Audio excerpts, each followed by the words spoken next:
तो भाई फाइनली काफी लंबे डिले के बाद कल मार्वल स्टूडियोज ने डेयरडेविल बॉर्न अगेन का फर्स्ट ट्रेलर रिलीज कर दिया। अब भाई ऑल्दो मुझे ऐसी उम्मीद थी कि मार्वल वाले इसके फर्स्ट ट्रेलर में हमें D23 वाला ट्रेलर ही चिपका देंगे, लेकिन भाई सरप्राइजिंगली उन्होंने कुछ नया और काफी इंटरेस्टिंग रिलीज किया।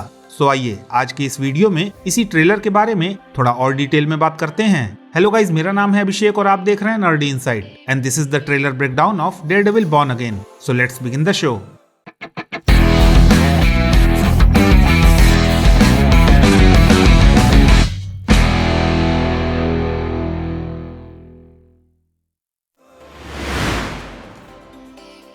अब भाई ट्रेलर शुरू होता है एक डाइनर में मैट मर्डॉक और विल्सन फिस्क की मीटिंग को दिखाते हुए, जहां पे एक तरफ मैट मर्डॉक विल्सन फिस्क को इस मीटिंग के लिए टाइम निकालने के लिए थैंक्स बोल रहा है, तो वहीं दूसरी तरफ विल्सन फिस्क कहता है कि मैट को देखना उसके लिए एंटायरली अनप्लीजेंट नहीं है। अब भाई इतनी ही कन्वर्सेशन से ये ट्रेलर इतना तो क्लियर कर दे रहा है कि अब इन दोनों के बीच पिछले 3 सीजन्स की तरह का एटलीस्ट हेटरेट तो बिल्कुल भी नहीं है।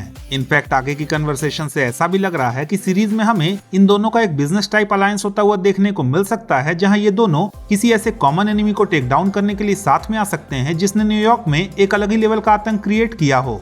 खैर आगे जहां विल्सन फिस्क मैट से कहता है कि काफी टाइम बीत चुका है और इस टाइम में मैट ने वर्ल्ड में अपना एक अलग ही नाम बना लिया है, जिसके बाद हम मैट को फॉगी और कैरन के साथ वॉक करते हुए देखते हैं। हालांकि इसके जस्ट बाद सीन अगेन शिफ्ट होता है डाइनर में, जहां मैट विल्सन फिस्क की मेयर बनने वाली जर्नी को इंडिकेट करते हुए ये कहता है कि वो भी विल्सन के बारे में कुछ ऐसा ही कह सकता है। A lot of time has passed. By the look of it, you've come up in the world. I could say the same about you. खैर इसके बाद हमें विल्सन फिस्क के बिलबोर्ड और उसके मेयर ऑफिस में घुसने का सीन दिखाया जाता है, जहां पे बैकग्राउंड में हम विल्सन फिस्क को मैट से ये कहते हुए सुनते हैं कि एक मेयर अपनी सिटी की सेवा करता है, जिस पे जब मैट मुस्कुरा देता है तो विल्सन फिस्क मैट से कहता है कि उसे दिख रहा है कि मैट उसकी बातों से कन्विंस्ड नहीं है, जिस पे मैट रिप्लाई करता है कि can you blame me? I can see you're not entirely convinced. Can you blame me? अब भाई ऑब्वियसली जिस तरह का इतिहास विल्सन फिस्क कर रहा है उस पे किसी को भी लगेगा कि वो सिस्टम में अपना ही कुछ गेम सेट करने के लिए मेयर बना है, और भाई अपना मैट मर्डॉक भी उससे कुछ ऐसा ही कहता है। I can't shake the feeling that you're gaming the system. खैर इसके बाद जब विल्सन फिस्क मैट से पूछता है कि उसने विजिलेंटी बनना क्यों छोड़ा, तो उस पे मैट रिप्लाई करता है कि उससे एक लाइन क्रॉस हो गई थी। Why did you stop being a vigilante? The line was crossed. जिसके बाद हमें डेयरडेविल का मास्क एक बिल्डिंग से गिरता हुआ देखने को मिलता है, जिसकी एक सींग भी टूटी हुई है। अब भाई यहाँ पे आई थिंक मैट ने डेयरडेविल बनना इसलिए छोड़ा क्योंकि शायद उसके रेज से किसी की जान चली गई होगी, और मोस्ट प्रोबेबली यही रेज हमें ट्रेलर के एंड में देखने को मिलता है, जहाँ पे वो कई लोगों को ब्रूटली मार रहा है। अब भाई इसके बाद हमें डेयरडेविल सीजन 3 में अपीयर होने वाला बुलसाई का कैरेक्टर देखने को मिलता है, जिसके हाथों को बांधकर उसे पुलिस वाले कहीं लेकर जा रहे हैं। साथ ही इस सीन में जिसने स्मोक ग्रेनेड फेंका है वो लुक्स के हिसाब से काफी हद तक बुलसाई जैसा ही लग रहा है, जो अगेन मेरे हिसाब से इस सीजन में मैट मर्डॉक को वापस से डेयरडेविल बनने पे मजबूर करेगा, एंड ऑब्वियसली ऐसा करने के लिए वो जेल से भागेगा भी। ये बड़ी अच्छी बात कही आप। खैर इसके साथ ही हम न्यूयॉर्क में केओस होते हुए विटनेस करते हैं, जहां हम बैंक रॉबरी से लेकर मैट मर्डॉक पे अटैक होने के साथ साथ ट्रेन स्टेशन पे लड़ाई झगड़े होते हुए भी देखते हैं। और भाई इन सारी चीजों के बैकग्राउंड में हम मैट को ये कहते हुए सुनते हैं कि the city can't go unchecked. वहीं नेक्स्ट लाइन में ही हम विल्सन फिस्क को भी ये कहते हुए सुनते हैं कि sometimes peace needs to be broken, जो कि अगेन मैट मर्डॉक को अपनी पीस ब्रेक करके एज डेयरडेविल रिटर्न करने के लिए इनडायरेक्टली सजेस्ट कर रहा है। The city can't go unchecked. Sometimes peace needs to be broken.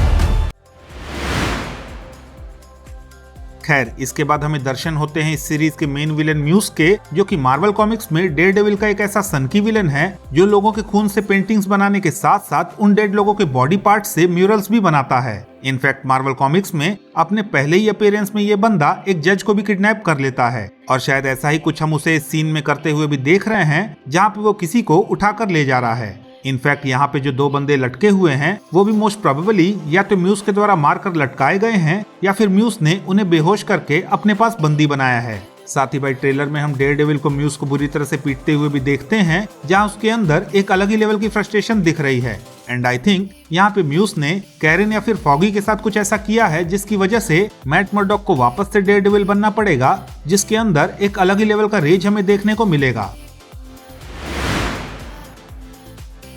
अब भाई ट्रेलर में इसके बाद हम विल्सन फिस्क को वेनेसा के साथ देखते हैं, जहां बैकग्राउंड में हमें सीजन 3 से वही पेंटिंग देखने को मिल रही है जिसपे विल्सन फिस्क के खून के वही निशान बने हुए हैं जो सीजन 3 के एंड में मैट द्वारा विल्सन फिस्क की कुटाई से बने थे। खैर, इसके बाद हमें व्हाइट टाइगर का कैरेक्टर सूटअप होता हुआ देखने को मिलता है, जो कि कॉमिक बुक्स में एक ऐसा विजिलेंटी सुपर हीरो है जो कि अपनी पावर्स एक व्हाइट टाइगर एमुलेट से डिराइव करता है। और हाँ भाई, ये व्हाइट टाइगर एमुलेट उसी कनलर नाम की मिस्टिकल सिटी से बिलोंग करता है जिसका मेंशन हमने आयरन फिस्ट की सीरीज में सुना था। बाय द वे, इसके बाद हमें ट्रेलर में फ्रैंक कैसल के पनिशर भी देखने को मिलता है, जो कि इतने ज्यादा रेज में है कि वो ऑलमोस्ट मैट को खत्म करने के कगार पे ही होता है, पर थैंकफुली मैट के फ्रैंक चिल्लाने पे उसे होश आता है। खैर, एट द एंड हम ट्रेलर में डेयरडेविल के 5 मास्क देखते हैं, जिसमें से 2 रेड और एक येलो को हमने ऑलरेडी डेयरडेविल के फेस पे देखा हुआ है, जबकि यहाँ पे जो ब्लैक मास्क है वो डेयरडेविल के उस ऑल ब्लैक सूट का रेफरेंस है जो कि उसने तब अडॉप्ट किया था जब वो निंजा कल्ट के डीमन द्वारा करप्ट हो गया था। वहीं ये ग्रे मास्क उसके उस आर्मर्ड सूट का पार्ट है जो कि कॉमिक बुक्स में ऑलमोस्ट बुलेट प्रूफ है।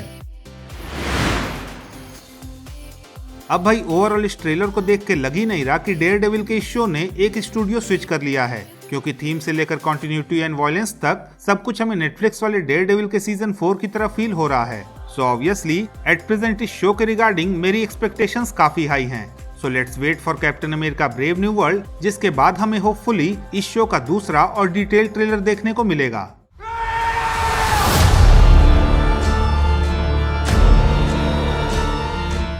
लेकिन भाई, इन द मीनवाइल अगर आपको ये ब्रेकडाउन पसंद आया तो प्लीज इस वीडियो को लाइक कीजिए, शेयर कीजिए, और हाँ, अगर आपके कुछ सजेशंस हैं तो please don't forget to comment, और जाते जाते प्लीज इस चैनल को सब्सक्राइब करना भी ना भूलें। तो मिलता हूँ मैं आपसे अगली वीडियो में, तब तक के लिए have fun and enjoy the day.